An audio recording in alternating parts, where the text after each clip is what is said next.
What's up YouTube, how's it going? We headed out to California City to scout out some trails and some tracks for a big run we had coming up. We took our cameras with us and ended up with a pre-running video for you guys. The run consisted of tracks, dry lake beds, and fast moving trails. We were fortunate enough to have the company of 2 other zr2's, a gas and a diesel, and also a raptor. Spencer followed us out here and helped us with some drone footage. We were also lucky enough to have his paint job as a yardstick just to see if the trails were wide enough for a full-size vehicle. And that leads us to the topic of this video, which is to see which size vehicles make the best pre-runners, mid-size or full-size. A smaller vehicle has the obvious advantage of fitting in narrow trails and making easy U-turns, but a big vehicle has the advantage of size in terms of comfort and just extra room for equipment and extra helpers, navigators, whatnot, all that stuff. More on that later, but for now we started on a 2-mile test track called David's Loop. Small groups move fast, so we're looking for candidates for the tracks that would be easiest to get to with a big group in the future run. We also wanted to find the best high-speed trails to and from the dry lake beds, just so that everyone could have fun and keep their vehicle damage-free, or just to a minimum at least, all while looking for exciting parts for the drivers that do want to get a little bit crazy. So we came out here knowing it was going to be work, but we brought the cameras along just in case, because scouting can be fun. You're running in smaller groups, so you're running a lot faster, and the whole point is to explore, so no hard feelings if you get lost, you want to check something out. Everything's good, just have fun. We also need to set up good meeting points and good rendezvous points just in case anything happened. So we settled on 2 tracks based on those requirements. David's Loop, the one I just showed you, and the Peanut track. The Peanut track we ended up cutting in half and not using it as a track, just as a drift zone, because just as you see here, he took the wrong turn. You want to eliminate all those variables on the run. All the hard corners, anything that's confusing, you don't want any bottlenecks, nothing. You just want to move fast, especially when dealing with so many trucks. You don't want any surprises. And since we ended up cutting the Peanut track in half, we ended up using it just as a drift zone. Not really time stuff, it's amateur hour anyways, but I recommend you guys coming out here, just do it safely. I'll put the files in the following video just because this is our scouting run, so none of the files will make sense to anybody but me. But yeah, drifting, power slides, you can practice anything that helps you learn the limits of your traction, body roll, slide characteristics, and ultimately how to steer with the rear using throttle control. This is how you really learn to throw it around.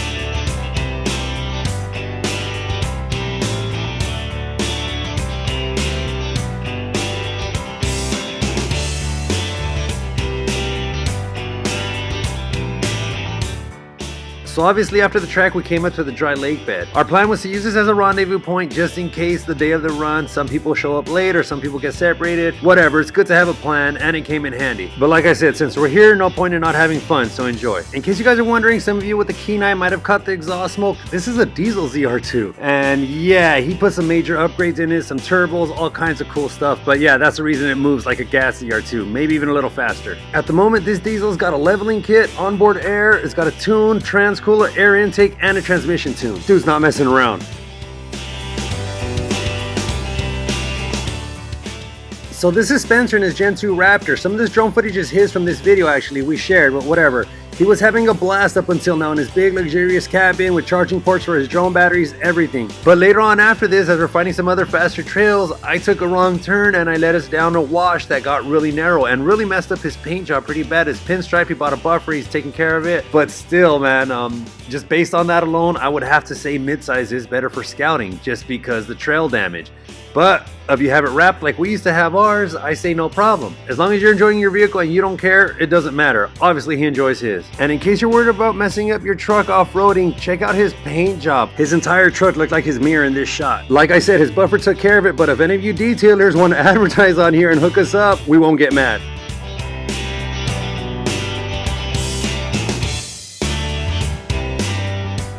And this is Gio in his gas ZR2. I know it looks just like the diesel one, but you can tell the difference by the sports bar. Gio's doesn't have one. Actually, this is his second ZR2. He used to have a black one that's been in some of our videos. He totaled it, and within a week, he got this one. He took it to Baja, everything. His co-pilot was driving right here. I guess he's interested in buying one, so Gio wanted to let him have some fun. Not bad for the first time behind the wheel.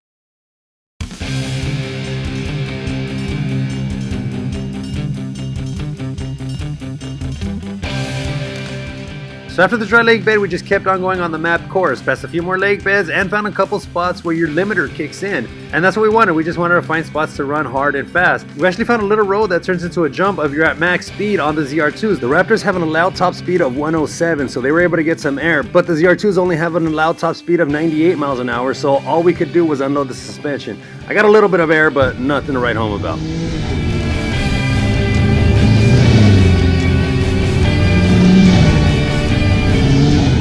So that's it, guys. Thanks for watching. Please subscribe and like, and make sure to watch the next video where we come out here, do proper recording, and showcase way more vehicles. So for now, huge thanks to Spencer for hooking us up with extra drone footage. I'm put links to all the vehicle owners in the description so you guys can follow them, ask them questions, check out their build, whatever you want. And don't forget to follow us on Instagram. You can see sneak peeks about what's about to come out on YouTube, and you can organize with Kevin in case you ever want to join us on one of these runs. Again, everybody, thanks for watching, and remember, no matter what you drive, keep it dirty, stay on the trails, and become a better driver.